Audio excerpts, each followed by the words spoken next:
नमस्कार मंडळी, आज पुन्हा एकदा आपलं स्वागत आहे नवीन व्हिडिओमध्ये। श्रावण महिना एवढा पवित्र मानला जात असूनही या महिन्यामध्ये काही शुभ कार्य जसे लग्न वगैरे करण्यास का मनाई असते, हीच माहिती आपण आता या व्हिडिओमध्ये जाणून घेणार आहोत। तत्पूर्वी आपल्याला एक नम्र विनंती आहे की आपण जर माझ्या चॅनलवर प्रथम भेट देत असाल तर कृपया माझ्या चॅनलला सबस्क्राईब करायला विसरू नका। श्रावण महिना हिंदू धर्मात अत्यंत पवित्र मानला जातो, पण हा महिना एवढा पवित्र असूनही लग्न आणि इतर शुभ कार्य करण्याची मनाई का असते? तसेच लग्नाप्रमाणेच असे अनेक शुभ कार्य आहेत जे करण्यास मनाई आहे, पण का कारण ते आपण या व्हिडिओत जाणून घेऊयात। भगवान शिवाला समर्पित श्रावण महिना हिंदू धर्मात खूप पवित्र आणि विशेष मानला जातो।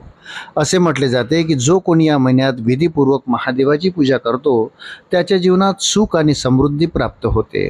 त्याचवेळी श्रावण महिन्यात पूजा आणि उपासना यांना खूप महत्त्व आहे। कोणत्याही उपवासाची व्रताची सुरुवात करायची असेल तर हा महिना पवित्र महिना मानला जातो, पण तरी देखील या महिन्यात लग्न समारंभासारख्या गोष्टी करण्यास का मनाई केली जाते?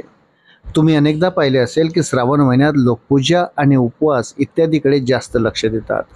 त्याचवेळी या महिन्यात लग्न आणि इतर शुभ कार्य करण्यास मनाई असते।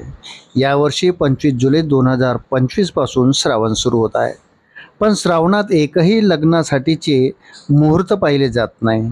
पण हा प्रश्न नक्कीच उद्भवतो की हा महिना इतका पवित्र असूनही श्रावणात लग्नासारखे शुभ कार्य का केले जात नाही? तर चला जाणून घेऊया यामागचं कारण।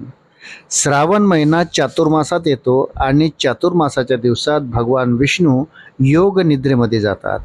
धार्मिक श्रद्धेनुसार भगवान विष्णूंच्या आशीर्वादाशिवाय विवाह इत्यादी कार्य पूर्ण होत नाही, कारण विवाहासाठी विष्णूजींना योग निद्रेमधून बाहेर पडणे आवश्यक असते। अशा परिस्थितीत विवाह वगैरे 4 महिने केले जात नाही। प्रत्यक्षात लग्नादरम्यान बहुतेक भगवान विष्णूंचे मंत्रजप केले जातात। दुसरीकडे श्रावण महिना भगवान भोलेनाथांना समर्पित आहे, म्हणून श्रावणात लग्न करणे निषिद्ध मानले जाते। लग्नाव्यतिरिक्त श्रावण महिन्यात इतर सर्व शुभकार्य निषिद्ध मानले जातात, ज्यामध्ये मुंडन, नामकरण आणि गृहप्रवेश यासारख्या कार्यांचा समावेश आहे, जे केले जात नाही।